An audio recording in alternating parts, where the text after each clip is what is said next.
bonjour à toutes et à tous, c'est Émilie Charton du blog astro-intuitive.fr. Je vous retrouve aujourd'hui pour la vidéo de la nouvelle lune. Donc cette vidéo arrive un peu tard parce que c'est la troisième fois que je la réenregistre. Voilà, des problèmes de son, des problèmes d'image. Voilà, donc vous étonnez pas, le décor est différent parce que là je suis à la maison et que du coup je ne suis pas à mon bureau pour l'enregistrer. Donc j'espère ce coup-ci que le son ça ira à peu près et que l'image aussi. Et puis et voilà, on va faire à la bonne franquette. L'important c'est que le message passe et puis voilà. Donc du coup, on va parler un petit peu de cette nouvelle lune qui aura lieu mardi 9 octobre, donc dans la nuit, de mardi à mercredi.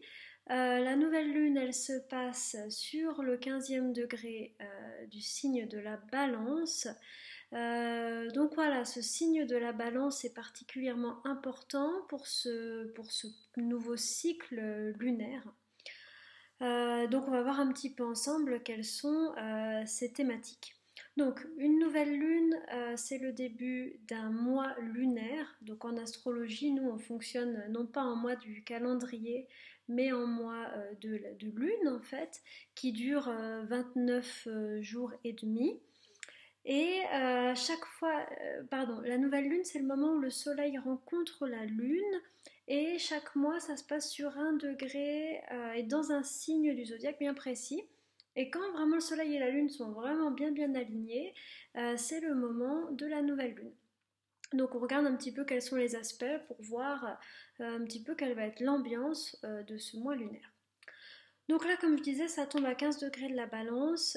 Si vous avez des planètes, l'ascendant, des nœuds aux alentours de ce degré-là, à 4-5 degrés avant ou après, on peut considérer que ce mois va être peut-être plus important pour vous en termes d'événements ou de croissance personnelle. Voilà. Donc la balance. Voilà, comme la nouvelle lune est en balance, on va recevoir euh, fortement son énergie. On est comme imprégné par ce signe. On baigne déjà dedans depuis l'équinoxe d'automne. La balance, c'est un signe d'air et c'est un signe qui est régi par Vénus. Donc ça, c'est intéressant, c'est important de le comprendre. On va voir pourquoi. Donc ce signe de la balance, déjà son but c'est de trouver l'équilibre en toute chose. C'est vraiment un signe qui n'est pas dans une affirmation forte de qui il est, de ses valeurs, comme peut-être, je sais pas moi, comme le bélier ou le scorpion. Non, c'est un signe qui va chercher à tenir compte de toutes les personnes impliquées, des différents points de vue dans une situation, et qui va chercher à pondérer et à trouver une situation d'équilibre qui va convenir au plus grand nombre. Voilà, donc cette thématique de trouver l'équilibre, de parvenir en fait à harmoniser des situations qui à première vue semblent conflictuelles ou semblent comme si ça tire d'un côté ou ça tire de l'autre et que comme si on est obligé qu'il y ait une fracture au milieu parce que voilà, c'est trop différent. Le signe de la balance lui dit mais attends, on pourrait peut-être harmoniser, on pourrait peut-être aussi tempérer. Voilà. Si vous connaissez le tarot, la lame 14, c'est la tempérance, c'est l'énergie, c'est l'ambiance de la balance. Donc pour ce mois lunaire, on nous dit, on nous rappelle l'importance de la modération, de la tempérance, de la délicatesse. C'est un signe, hein, comme je vous disais, d'air qui est régi par Vénus. Donc il y a quelque chose de doux et de féminin dans ce signe. Comment je peux agir sur les choses mais avec délicatesse, par petites touches, comment parfois je peux être discret ou discrète, euh, comment, voilà, comment je peux euh, harmoniser les choses et les tempérer. Alors c'est valable aussi en soi. Comment est-ce que je peux aussi en moi tempérer certaines choses qui sont peut-être trop intenses. Alors on va parler un petit peu après de Vénus en Scorpion rétrograde qui, elle, pour le coup, elle parle d'un tout autre langage puisque Vénus en Scorpion, elle recherche au contraire l'intensité. Voilà, mais en tout cas, cette nouvelle lune de la balance, elle nous parle de tempérance, elle nous parle d'harmonie, plus que toute autre chose. Comment est-ce que je peux trouver l'harmonie? Comment est-ce que je peux trouver la paix dans mon cœur? Comment est-ce que je peux me sentir bien? Ce signe de la balance a quelque chose de l'ordre de la grâce, de l'ordre de la délicatesse, de la finesse. C'est pour ça qu'il est très féminin. Et c'est des qualités qu'on peut, je pense, rechercher ce mois-ci, qu'on soit un homme ou une femme, hein, finalement, peu importe. Mais voilà, comment on peut agir avec cette grâce, cette délicatesse, euh, oui, cette pondération qui est en lien avec ce signe de la balance. La balance, c'est également un signe relationnel. C'est vraiment, s'il y avait un signe qui parle, par exemple, de la relation de couple ou de toutes les relations dans lesquelles on va être investi en un à un, ça serait le signe de la balance. Et la balance dit, mais comment est-ce qu'on peut euh, fonctionner à deux pour que ce soit épanouissant et pour toi et pour moi, en tenant compte de tes besoins à toi et de mes besoins à moi. C'est ça que dit la balance. Donc ce signe-là, il peut aussi nous amener sur ce mois lunaire à avoir une profonde réflexion sur nos relations. Et tout ça est soutenu par Vénus rétrograde, je vais en reparler juste après. Euh, la question pourrait être, est-ce qu'on est épanoui dans notre relation? Est-ce que toi tu y trouves ton compte? Est-ce que moi j'y trouve mon compte? Et que chacun puisse reconnaître et valider ses besoins. Et ça, c'est vraiment quelque chose aussi d'important dans ce signe de la balance, c'est que c'est un signe qui est beaucoup dans la coopération, qui est beaucoup même dans la suradaptation, s'adapter à l'autre, etc.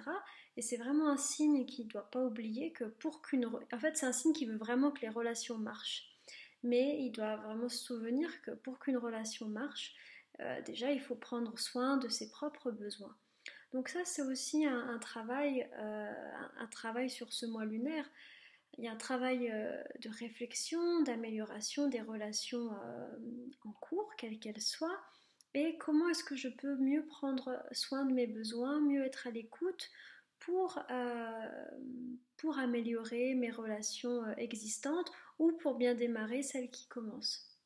Voilà, donc ça c'est un petit peu les thématiques de la balance. C'est également un signe qui est relié à la créativité, à l'art, à tout ce qui est esthétique, tout ce qui est en lien avec le beau.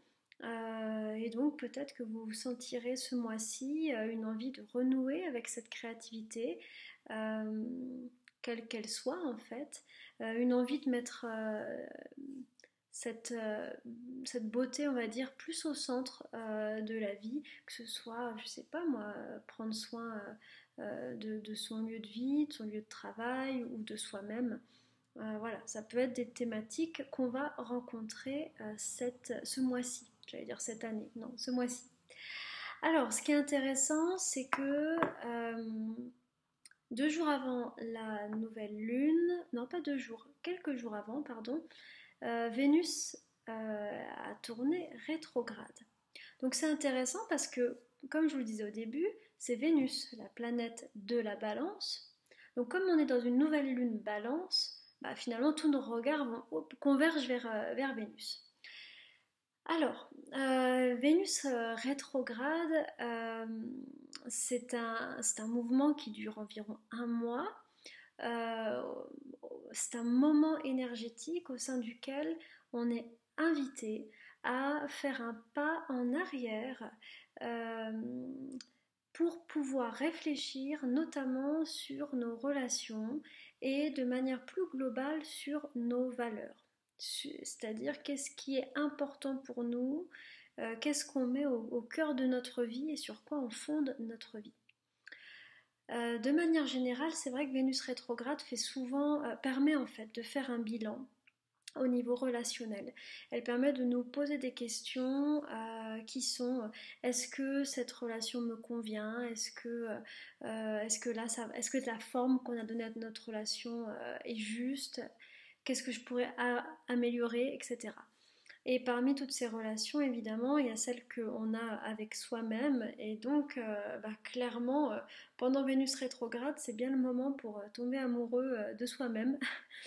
Parce que chaque mouvement rétrograde d'une planète, en fait, dirige son énergie vers l'intérieur, vers nous-mêmes. Et c'est souvent des tête-à-tête, mais avec soi, dans les rétrogradations.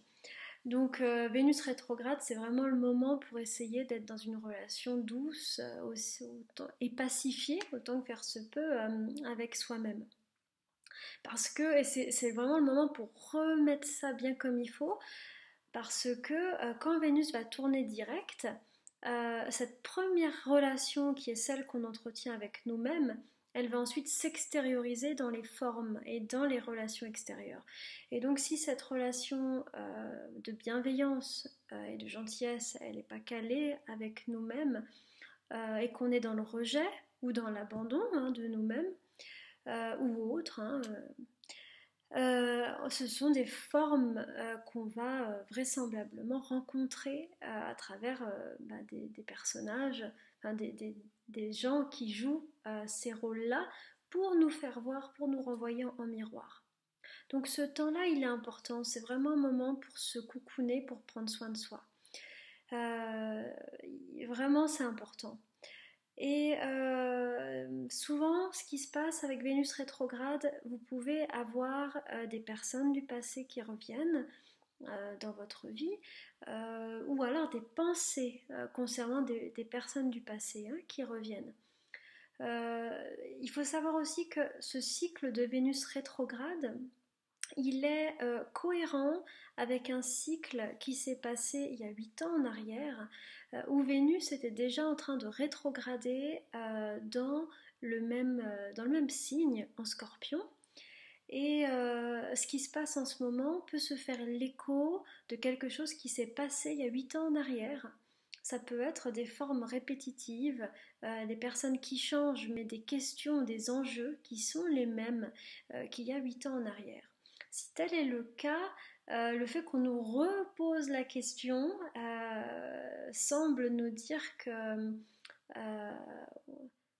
c'est un petit test, on va dire ça comme ça, ou alors que c'est quelque chose qui nous est présenté pour qu'on le dénoue.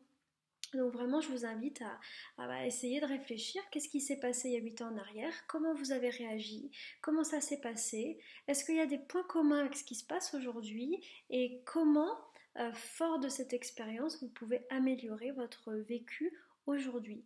Sachant que les cycles se font miroir, c'est-à-dire que le cycle il y a 8 ans, vous pouvez le ressentir aujourd'hui, mais c'est une spirale logiquement, c'est une spirale qui monte comme ça, c'est-à-dire que vous êtes plus riche de chaque expérience qui a été faite. Voilà. Et normalement, en astrologie, ça fonctionne comme ça. On ne va pas interpréter, par exemple, de la même manière un thème selon l'âge de la personne, parce que plus quelqu'un avance dans son chemin de vie, plus il a eu le temps de faire des cycles et des cycles et des cycles, et donc de gagner en expérience et donc de mieux comprendre et évoluer. Voilà. Donc c'est aussi le moment d'honorer ce qui s'est passé il y a 8 ans en arrière, même si ça a été difficile, parce que ça nous permet aujourd'hui d'avoir de l'expérience sur laquelle s'appuyer. Ça c'est intéressant. Voilà, donc ça c'est vraiment important pour cette nouvelle lune. D'autre part, cette nouvelle lune est quand même elle peut être particulièrement challengeante ou intense. Et ça reprend ce signe de Vénus dont j'ai pas parlé, mais Vénus est en Scorpion. Et clairement, quand vous avez une planète qui reste longtemps en Scorpion, comme c'est le cas de Jupiter qui va bientôt partir, Vous savez qu'au niveau intensité émotionnelle, voilà, ça va être plus fort. Vous savez que ça touche à des... On va venir vraiment vous toucher dans vos profondeurs pour justement aller à la racine peut-être de certaines blessures ou pourquoi pas à la racine karmique de certaines situations. Le scorpion, il s'en fiche en fait de que ce soit, je sais pas, il cherche pas à bien se faire voir, il cherche à aller au cœur des choses. Et voilà, cette Vénus en Scorpion, elle est un peu là-dedans. Pourquoi pas aller, elle nous parle d'émotions très fortes, elle nous parle de remonter à la source et au nœud, au cœur de certains nœuds émotionnels. Elle nous parle d'aller en profondeur en nous-mêmes et d'essayer de comprendre profondément les autres en face. Voilà.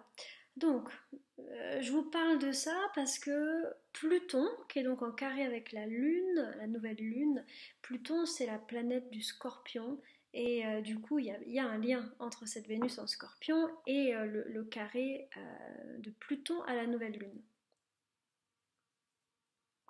Alors, du coup, chaque fois qu'il y a un contact entre Pluton et le Soleil, vous êtes en présence de deux énergies qui sont très différentes et très intéressantes en même temps. Le soleil représente la lumière, ce qui est conscient, ce qui est visible. Pluton est une planète qui représente les résidus, notamment en thème de naissance, les résidus des mémoires karmiques ou si on n'a pas cette lecture-là, résidus d'automatisme, de mémoire qui peuvent aussi venir, pourquoi pas, de notre lignée ou ce genre de choses, de notre biologie.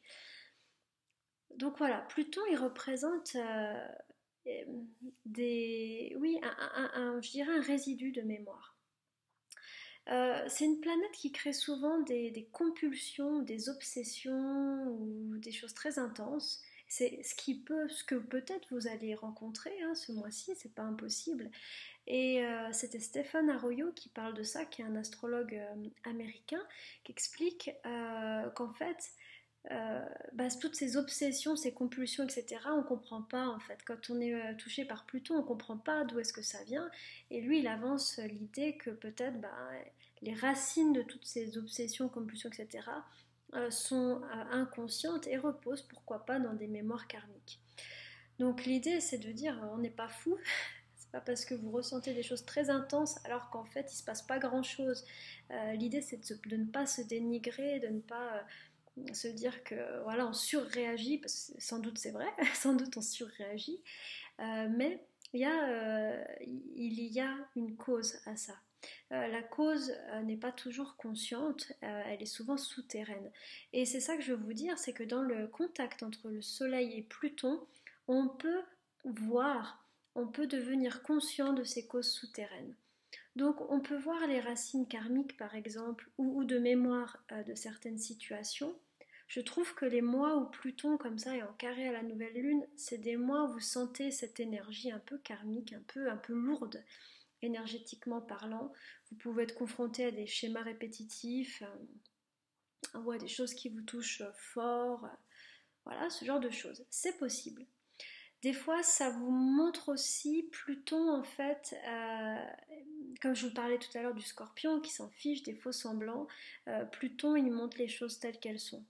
Euh, il s'en fiche, il va pas vous caresser dans le sens du poil et vous dire ça va aller, c'est formidable. Il va vous dire bah ça c'est comme ça. Et du coup, des fois, c'est oups, aïe aïe aïe, des fois ça fait mal. Donc, ce carré Soleil-Pluton, il vous montre les choses avec acuité et avec âpreté. Il n'y a pas d'arrondi, hein, c'est assez. Ça peut piquer, mais ça fait avancer. Donc des fois, ce carré Soleil-Pluton va nous permettre en fait de voir certaines situations en nous-mêmes, des choses qui étaient cachées, qui étaient inconscientes, et bien de mieux les conscientiser. Enfin, à un autre niveau, Pluton représente la métamorphose, la transformation, Et dans ce type d'énergie de nouvelle lune, il est probable que il y ait des transformations, il puisse y avoir des transformations. Alors ça peut être en nous, on a envie de transformer certaines choses, d'arrêter certaines situations, etc. Ça peut aussi être dans des formes extérieures où bah voilà, d'un coup il y a des choses qui s'arrêtent, d'autres qui commencent, etc. Comme tout ça, ça touche la balance, ce côté transformationnel, ouh là là, il peut toucher particulièrement le domaine des relations. Voilà, c'est possible.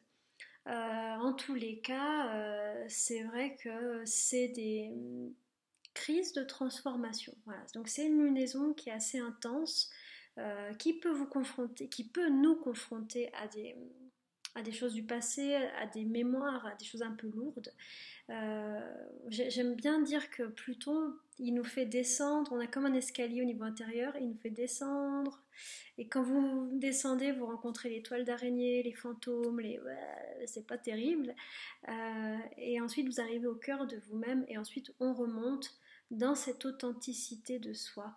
Bah ça, c'est Pluton. Et donc c'est ce qu'on pourra peut-être rencontrer pour cette lunaison. Voilà.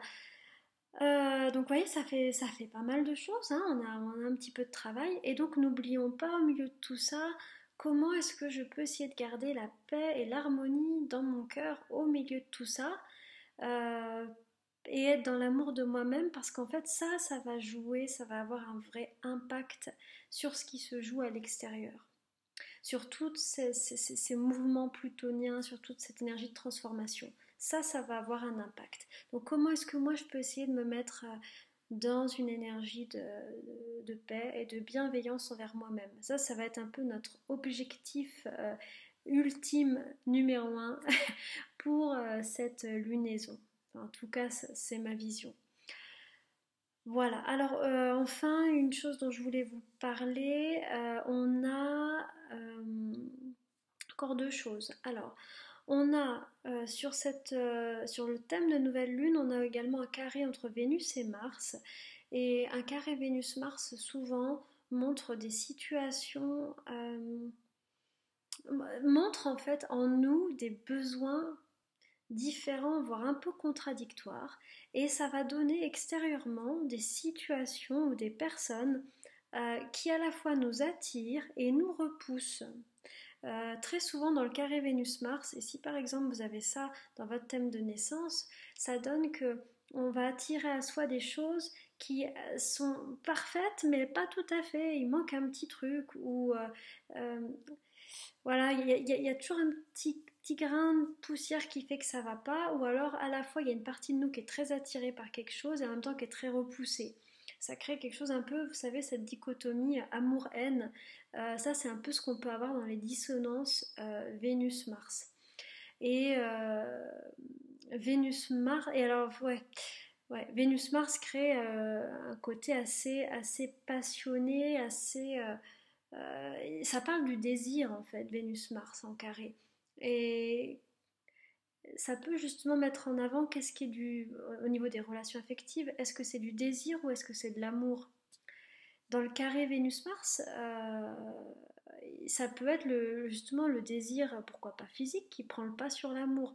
Ça peut être ce genre de choses.